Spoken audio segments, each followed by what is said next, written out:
नमस्कार आणि आपण पाहत आहात लोकहित लाईव्ह न्यूज चॅनल, आवाज सर्वसामान्य जनतेचा। मेट येथे भारतीय जनता पार्टीची ढानकी मंडळाची महत्त्वपूर्ण संवाद बैठक संपन्न। रविवार दिनांक 4 जानेवारी 2026 रोजी ढानकी जवळील मेट येथे भारतीय जनता पार्टीची कार्यकर्त्यांसोबत महत्त्वपूर्ण संवाद बैठक संपन्न झाली। या बैठकीचे अध्यक्ष जिल्हा समन्वयक नितीन भाऊ भुतडा हे होते, तर प्रमुख उपस्थिती माजी आमदार प्रकाश पाटील देवसरकर, माजी आमदार नामदेव ससाने, भाजपा जिल्हाध्यक्ष आरतीताई फुफाटे, विधानसभा प्रमुख ॲडव्होकेट अनिलराव माने, सभापती कृष्णा पाटील देवसरकर, रमेश चव्हाण, माजी जिल्हा परिषद सदस्य उत्तमराव राठोड, आनंदराव चिकणे, ढानकी मंडळ अध्यक्ष विक्रम राठोड, सुरेश जयस्वाल, महेश पिंपरवार, परमात्मा गरुडे, गजानन पाटील वाघमारे, चंदू पाटील वानखेडे, युवा मोर्चा जिल्हाध्यक्ष रोहितभाऊ वर्मा, सुदर्शन पाटील रावते, माजी सरपंच प्रकाश वाघमारे, सरपंच धनंजय पाटील माने, पत्रकार विजय कदम, मनोज जाधव, श्रीपाल आडे, पत्रकार दत्तराव काळे व अनेक मान्यवर उपस्थित होते। यावेळी उपस्थित मान्यवरांचे शाल श्रीफळ देऊन सत्कार करण्यात आले। इलेक्ट्रॉनिक डिजिटल मीडियाच्या उमरखेड सचिवपदी लोकहित लाईव्ह न्यूज चॅनलचे संपादक विजय कदम यांची नियुक्ती झाल्याबद्दल भाजपाचे यवतमाळ जिल्हा समन्वयक नितीन भाऊ भुतडा यांनी शाल व पुष्पगुच्छ देऊन स्वागत केले। यानंतर उपस्थित मान्यवरांनी जिल्हा परिषद पंचायत समिती कृती आराखडाविषयी कार्यकर्त्यांना महत्त्वपूर्ण सूचना दिल्या। यावेळी उपस्थित मान्यवरांच्या हस्ते महात्मा गांधी राष्ट्रीय ग्रामीण रोजगार हमी योजनेअंतर्गत पेव्हर ब्लॉक बसविणे या कामाचे पूजन करण्यात आले। लोकहित लाईव्ह न्यूजसाठी विजय कदम, उमरखेड। की सिलेक्शन करत असताना एखादी चूक ही निश्चितपणाने होणार आहे। एखाद्या ठिकाणी एखादा उमेदवार देत असताना एखाद्या वेळी गैरसमजातून, एखाद्या वेळी कुठच्या तरी चुकीच्या मार्गदर्शनातून उमेदवार चुकीचा जरी निवडला गेला तर चुकीचा उमेदवार सुद्धा निवडून आणण्याची ताकद ही कार्यकर्त्यामध्ये त्या ठिकाणी आहे। कार्यकर्त्यामध्ये ती क्षमता आहे आणि त्यामुळे कार्यकर्त्याने ती चूक त्या ठिकाणी पदरात पाडून जो उमेदवार भारतीय जनता पार्टी देईल, आपल्याला उमेदवार कोण व्यक्ती आहे याच्याशी संबंध नाही, आपल्याला ज्याच्या हातामध्ये कमळाचं फूल आहे तो भारतीय जनता पार्टीचा उमेदवार आहे। अशा पद्धतीची मोठेपणा दाखवून आपल्याला त्या ठिकाणी काम करणं गरजेचं आहे। आणि त्यामुळे एखाद्या ठिकाणी 4, 5, 8, 10 लोक स्पर्धा करतील, उमेदवारी मागतील। एखाद्या ठिकाणी पंचायत समितीमध्ये 10, 15, 20 उमेदवार त्या ठिकाणी उमेदवार मागतील, परंतु एक वेळा जर त्या ठिकाणी एका उमेदवाराला उमेदवारी मिळाली तर निश्चितपणाने आपण कार्यकर्ता म्हणून त्या कार्यकर्त्याच्या पाठीशी राहिलं पाहिजे। मान्य आहे की आपण अनेक वर्षापासून काम करतो। कुठच्या कार्यकर्त्याला असं वाटतं की मी 25 वर्ष झाले, 30 वर्ष झाले, मी भारतीय जनता पार्टीमध्ये एवढा झिजलो, मी एवढं काम केलं, मी अमुक केलं, मी लाडक्या बहिणीचे फॉर्म भरले, मी KYC करून दिलं, मी कुपन करून दिले, मी अमुक करून दिलं, मी दवाखान्याचं सुद्धा काम करून दिलं, सगळे काम करून दिलेलं असताना भारतीय जनता पार्टीने माझा का विचार केला नाही? हा विचार कार्यकर्त्याच्या मनामध्ये येणं हे स्वाभाविक आहे। परंतु उमेदवार निवडत असताना कुठंतरी आपण एकाच उमेदवाराची निवड त्या ठिकाणी करू शकतो आणि त्यावेळी एखाद वेळा जर एखादा उमेदवार भारतीय जनता पार्टीमध्ये नवीन आलेला आहे, 4, 6 महिने, 8 महिने झालेला आहे आणि भारतीय जनता पार्टीमध्ये प्रवेश करून जर तो त्या इलेक्टिव्ह मेरिट मध्ये बसत असेल तर आपल्याला निवडणूक लढवायची म्हणून लढवायची नसते, तर आपल्याला निवडणूक ही जिंकायची म्हणून लढायची आहे। आज जर आपण त्या ठिकाणी बघितलं की आता उमरखेड नगर परिषद मध्ये आपण पराभूत झालो, परंतु त्या ठिकाणच्या कार्यकर्त्याला आता नगर परिषदची कामं करणं किती अवघड झालेलं आहे। जर त्या ठिकाणी आपण मनाचा मोठेपणा दाखवून जो उमेदवार भारतीय जनता पार्टीने दिला त्या उमेदवाराच्या पाठीशी राहणं हे माझं कर्तव्य आहे। या ठिकाणी दिवसे साहेबांनी जसं सांगितलं की प्रथम राष्ट्र, नंतर मी, नंतर पार्टी, नंतर मी, तिसऱ्या नंबरवर आपण, हा विचार जर त्या ठिकाणी कार्यकर्त्यांना मनात घेतला असता आणि राष्ट्राचा आणि पार्टीचा विचार केला असता तर भारतीय जनता पार्टीला हरवण्याची ताकद ही 10 नाही 15 पक्ष एकत्र आले तरी नव्हती, परंतु कार्यकर्त्याचं मॉरल त्या ठिकाणी कुठंतरी कमी झालं, कार्यकर्त्याची इच्छाशक्ती कुठंतरी कमी झाली आणि त्यामुळं आपल्याला त्या ठिकाणी पराभवाला समोर जावं आणि त्यामुळं आपण पुढच्या 5 वर्षाचा विचार करायचा की या ठिकाणी जर जिल्हा परिषद सदस्य इतर पक्षाचा निवडून आला तर माझ्या गावचं का होईल. कारण ही विकासाची चेन जर आपल्याला त्या ठिकाणी कायम ठेवायची असेल तर गावची ग्रामपंचायत आपली असली पाहिजे, पंचायत समिती आपली असली पाहिजे, जिल्हा परिषद आपली असली पाहिजे, आमदार आपला असला पाहिजे, खासदार आपला असला पाहिजे, राज्यातलं सरकार आपलं असलं पाहिजे आणि केंद्रातलं सरकार सुद्धा आपलं असलं पाहिजे. कार्यकर्ता, काम करणाऱ्या कार्यकर्त्याला अनेक संध्या आहेत, अनेक पदं आहेत. आता मागच्या अनेक दिवसापासून आपण कार्यकर्त्याला सांगत आहोत की आपल्याला विशेष कार्यकारी अधिकारी म्हणून नियुक्त करायचं आहे आणि ते बूथ प्रमुख आणि शक्ती केंद्र प्रमुखालाच करायचं आहे. मला प्रामाणिकतेने सांगा किती कार्यकर्त्यांना काय आपले कागदपत्र दिले. आता काय तालुक्याचा अध्यक्ष किंवा शक्ती केंद्र प्रमुख तुमच्या घरी येऊन तुमचे कागदपत्र, तुमचं आधार कार्ड, तुमची टीसी घेऊन झेरॉक्स सेंटरवर जाऊन त्याची झेरॉक्स काढून मग ते सबमिट करणार आहे का? तुमची ती जबाबदारी नाही आहे का?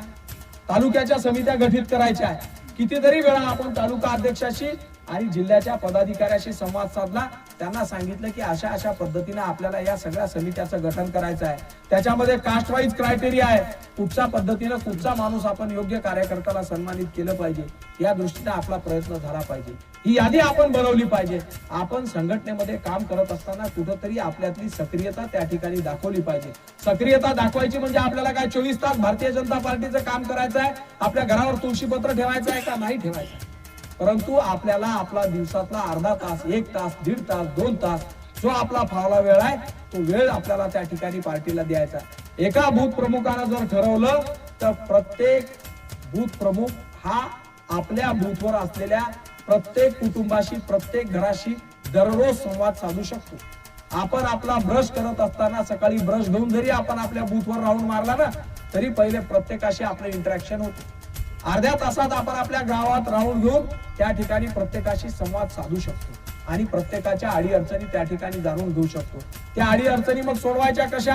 ज्या समस्या आपण त्या ठिकाणी नोट करून घेतल्या, एक फोन जर का आपण त्या ठिकाणी नितीन भुतडाला केला, नामदेवराव ससानेला केला, प्रकाश पाटील देवसरकर साहेबाला केला, रमेशरावला केला, विक्रमला केला, कोणालाही केला की माझ्या गावात अमुक अमुक व्यक्ती आहे, त्याचा असं असं तहसीलमध्ये काम आहे, त्याचं पंचायत समितीमध्ये काम आहे, त्याचं पोलीस स्टेशनला काम आहे, ही समस्या आपल्याला त्याची सोडून द्यावं लागेल तर आपण निश्चितपणाने त्या सगळ्या समस्या त्या ठिकाणी सोडून देऊ शकतो. परंतु केवळ आपल्या इच्छाशक्तीची त्या ठिकाणी गरज आहे आणि त्यामुळं माझी आपल्या सर्वांना विनंती आहे की आपण आजची ही बैठक येणाऱ्या जिल्हा परिषद पंचायत समितीच्या निवडणुका जिंकण्याच्या दृष्टीने योग्य नियोजन करण्याच्या दृष्टीने आपण या ठिकाणी ठेवलेली आहे. त्यामुळं माझी आपल्याला विनंती आहे की आपल्या गावात आपल्याला 51% मताची लढाई लढायची. आपल्या बूथवर कुठच्याही परिस्थितीत 51% मतं हे आपल्या बाजूने राहिलेच पाहिजे. आपण लोकसभेचा बूथ बघितला तर आपल्याला त्या ठिकाणी 70% मतं असतील, विधानसभेचा बूथ बघितला आपल्याला त्या ठिकाणी 80% मतं असतील आणि जिल्हा परिषद पंचायत समितीच्या निवडणुकीमध्ये जर आपण बघितलं तर आपल्याला त्या ठिकाणी 40%वर यावं लागतं. मग आपल्याला मतदान करणारी 40% लोक ही कुठं जातात, का जातात याचा सुद्धा विचार, याचं सुद्धा आकलन आपल्याला त्या ठिकाणी कार्यकर्ता म्हणून करणं गरजेचं आहे. आपली अडचण अशी असते की आपण कारण आपल्या भागातला जिल्हा परिषद सदस्य, पंचायत समिती सदस्य नाही झाला तर मग कोणाकडे जाणार तुम्ही ते काम घेऊन? तुम्ही जे म्हणता ना बेस लेवलला आज हे इलेक्शन आहे, आपल्या कार्यकर्त्यांचं इलेक्शन आहे, आपल्या हक्काचा अधिकाराचा जिल्हा परिषद सदस्य, पंचायत समिती सदस्य असेल, आपल्या भागातला आमदार असेल तर आपल्याला कुठेतरी कामं होतील. या गोष्टी आपण लक्षात ठेवलं पाहिजे आणि त्यानुसार आपली जिल्हा परिषद वाईज बैठका लावून, पंचायत समिती वाईज बैठका लावून आपण कामं केली पाहिजे. केंद्रात आदरणीय मोदी साहेब आहेत, त्यांनी ग्रामीण भागामध्ये विशेष लक्ष देऊन घरकुलाच्या योजना असतील, प्रत्येक जनता, प्रत्येक मनुष्य घरकुलाशिवाय नाही राहायला पाहिजे यासाठी त्यांनी प्रत्येक गावामध्ये पंचायत समिती थ्रू आपल्याला घरकुलाचा मिळाले पाहिजे याच्यासाठी त्यांनी पूर्ण प्रयत्न केलेला आहे. आणि हेच कार्यकर्त्यांनी सुद्धा त्या लोकांना कुणाला मिळाले नसतील, काय अडचणी असतील ते प्रश्न सोडवले पाहिजे. आपण त्या लोकांपर्यंत पोहोचलो पाहिजे, त्यांच्या अडचणी जाणून घेतल्या पाहिजे. कुठल्या अडचणी आहेत, जनधन योजना असेल, म्हणजे कुठल्याही काय आज ज्या योजना आलेल्या आहेत ग्रामीण भागातल्या, ह्या भारतीय जनता पार्टीमुळे, केंद्रातल्या सरकारामुळेच ह्या योजना आपल्यापर्यंत आलेल्या आहेत. पण कुणाला जर मिळाल्या नसतील त्याच्या काय अडचणी आहेत हे सोडून घेतलं पाहिजे. आज आम्ही इथे आलेलो मिटिंगला, पण या माध्यमातूनही मला प्रत्येक मंडळाध्यक्षाला हे सांगायचं की तुम्ही आज आम्ही येऊन गेल्यानंतर घरी स्वस्थ बसू नका. आजपासून तुम्ही कामाला लागा. एक दिवस ठरवा, सोमवार असेल, मंगळवार असेल, तुमचा रविवार असेल, कुठला दिवस एक ठरवून तुमच्या कार्यालयामध्ये असलेल्या लोकांच्या अडचणी तुम्ही जाणून त्या नितीन भाऊ पर्यंत, नामदेवराव ससानेपर्यंत पोहोचवा आणि त्या सोडवण्याचा प्रयत्न करा. नक्कीच जे आज ते लोक सांगत आहेत की आमचे कामं झालेली नाही, ते कामावर आपण कसं यश मिळवू शकतो हे तुम्ही बघा. राज्यातलं सरकार आहे देवेंद्र फडणवीस साहेबांचं, मुख्यमंत्री आपले आहेत. या लोकांनी सुद्धा आपल्या तळागाळातील कार्यकर्त्यांना कसा एकजूट राहता येईल आणि त्यांची कामं होतील, त्यांच्या योजना, ग्रामीण भागातल्या योजना आपण त्यांच्यापर्यंत कसं पोहोचवू शकू, या गोष्टीचा नक्कीच त्यांनी पाठपुरावा केलेला आहे. आपणही त्यांना साथ दिली पाहिजे. आपल्याला असं नेतृत्व लाभलेलं आहे, तुमच्या स्थानिक लेवलला नेतृत्व लाभलेलं आहे. नामदेवराव ससाने साहेबांसारखं, नितीन भाऊ गुतळांसारखं यांचे हात जर बळकट करायचे असेल तर येणाऱ्या उद्या जिल्हा परिषद आपल्याला जास्तीत जास्त प्रमाणात निवडून आणावं लागतील. आपले कार्यकर्ते, आपल्या मधले कार्यकर्ते जे सामान्य लोक असतील तशा लोकांना आपण उमेदवारी देऊन नक्कीच याचा पाठपुरावा करणार. मला वाटतं आपल्या जिल्हा परिषद मार्च नंतर होणार आहे. आपल्याला अजून 2 महिने वेळ आहे. त्या 2 महिन्यामध्ये मंडळ अध्यक्षांना मला हेच सांगायचं आहे की आपण कसं नियोजन लावताय, एक नियोजनाची बैठक कशी तुम्ही लावाल, मंडळ अध्यक्ष म्हणून तुम्ही कसे कार्यक्रम घेणार आहेत याचा एक आढावा सुद्धा मला एक पाठवा. आणि जेणेकरून ज्या बैठकी तुम्ही लावणार, आज एकही महिला इथे उपस्थित नाही आणि मला वाटतं 50% आरक्षण महिलांचं आहे.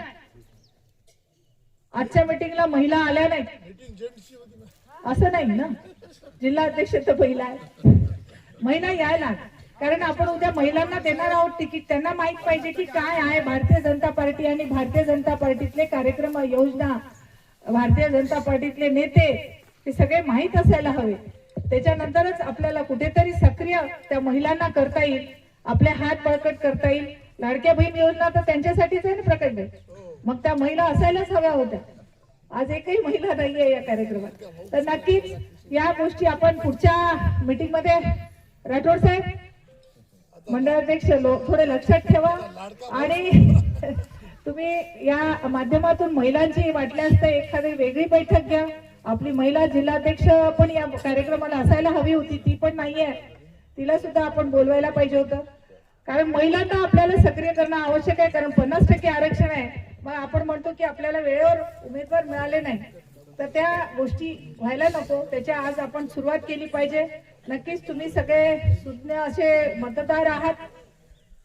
केंद्रात सरकार आपलं आहे, राज्यात आपलं सरकार आहे, आमदार आपला आहे, तेव्हा नक्कीच जिल्हा परिषद पंचायत समितीला तुम्ही उमरखेड तालुक्यातून जास्तीत जास्त जिल्हा परिषद उमेदवार आणि पंचायत समिती उमेदवार देणार.